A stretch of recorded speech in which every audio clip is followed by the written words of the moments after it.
Hi, I'm David Bieloh. Welcome to my office here at Central Washington University in the United States, Washington State. I've been asked by my friend Irwan to talk a little bit about experimental typography, how I approach it, what my methodologies might be, and how I teach these sorts of things to my students here in 2024.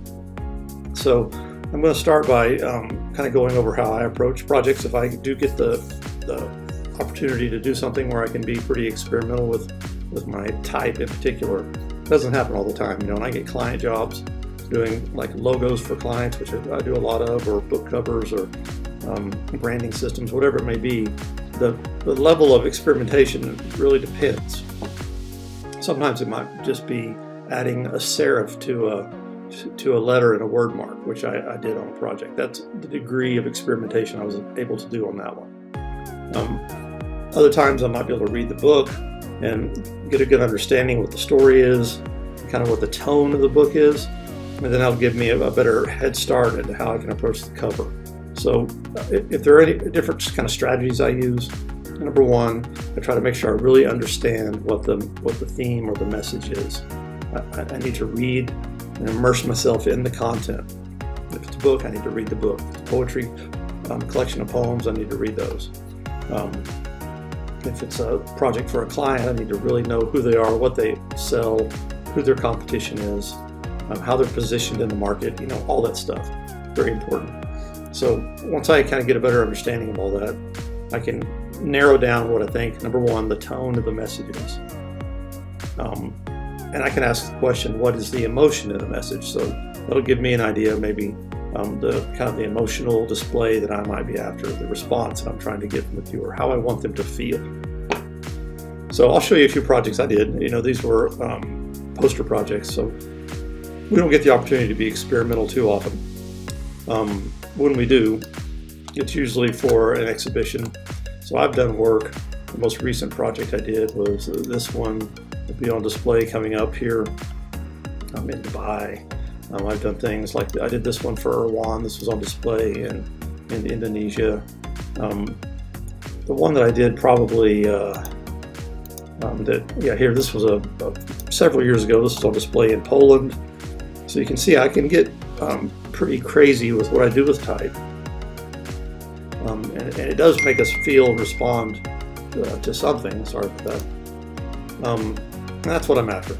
I did another one, I think probably the most dynamic lately was this one.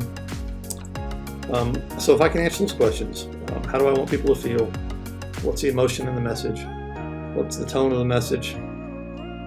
Then I can try to communicate something, okay? Now, the way we approach this with students is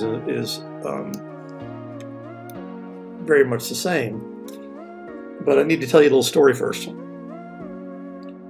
In 1996, I moved from Dallas, Texas to Seattle, Washington to teach at a different design school there. And I started teaching my classes in Seattle, and it didn't take long for me to realize that there was a different look and feel happening in the Pacific Northwest with the design and the student work that I wasn't really all that familiar with. My best description of this would be when I saw the work coming from the students, it looked kind of messy or cluttered. Very scattered to me. So I was curious what was happening, and then this name started popping up a lot.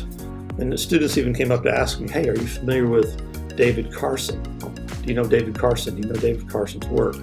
And I knew a little bit, but not much. And because in Dallas, Texas, not much relevance was given to David Carson. He was kind of ignored there. People thought that his work was outrageous and not realistic, non-functional, because you need to recognize that different parts of the United States even have different design sensibilities. So here I was in Seattle in the Pacific Northwest, you know, the home of grunge and Nirvana and all that, and the work that was coming out of the design schools was very much reflective of this look that Carson had kind of started. So we had to let students do that type of design in their portfolios because that was what was expected in the market in the Seattle area. But keep in mind, this was 1996, 1997. Today, in 2024, I'm teaching again back in Washington State. I'm only 100 miles from Seattle, and things are different. You know, in 1996, 1997, we had an entire class where we taught experimental typography. You know, we even got a book. I remember this came out by Rob Carter, I think in 1996 or so. Let me see here. Something like that.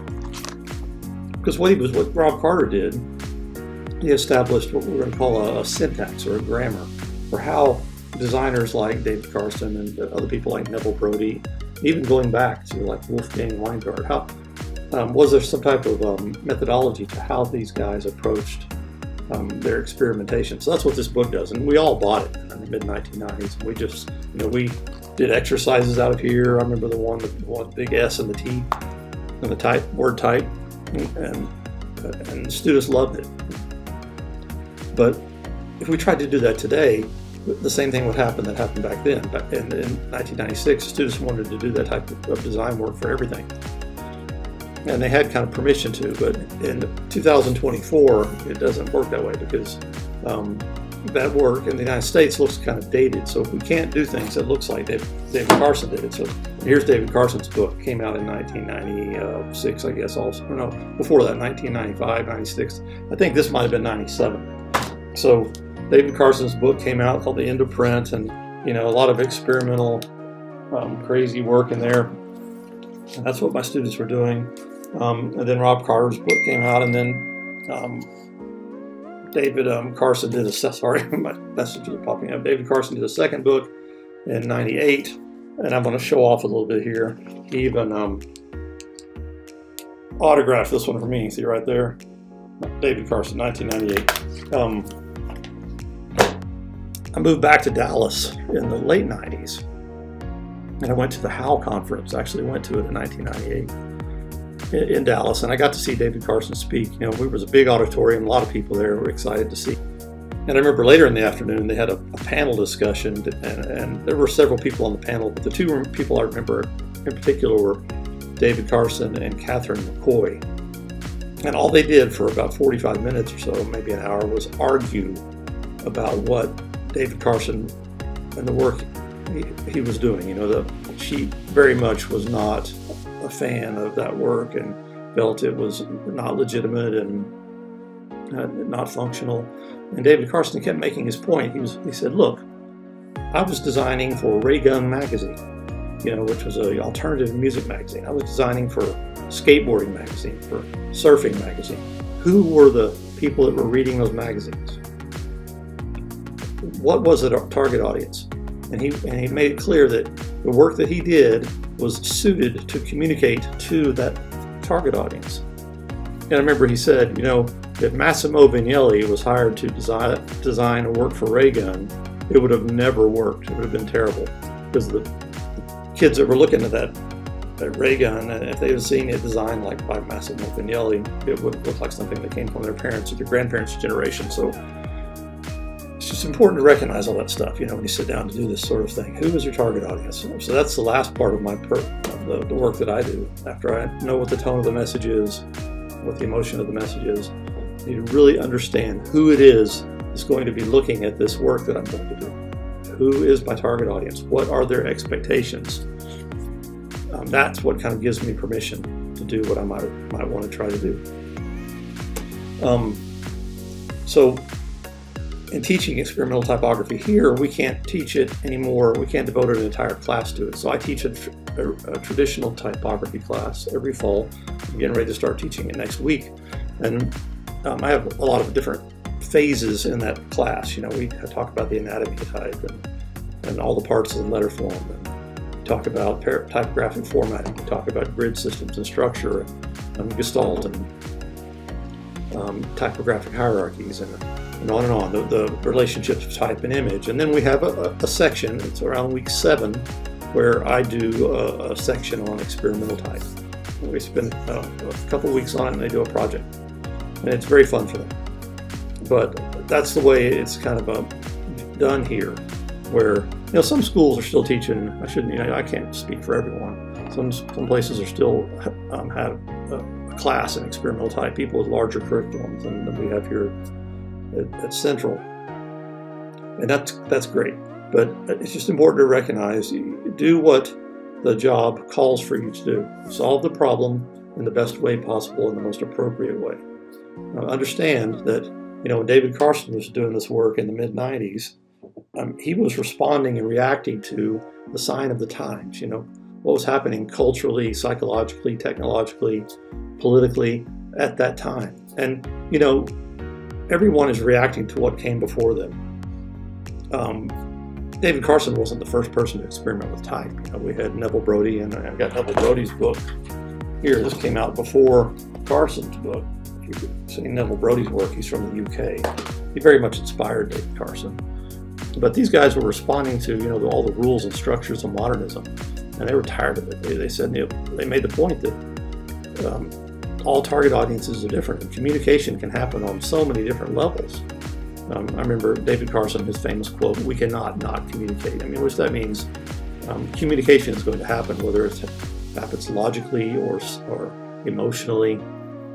And that's what you need to be aware of.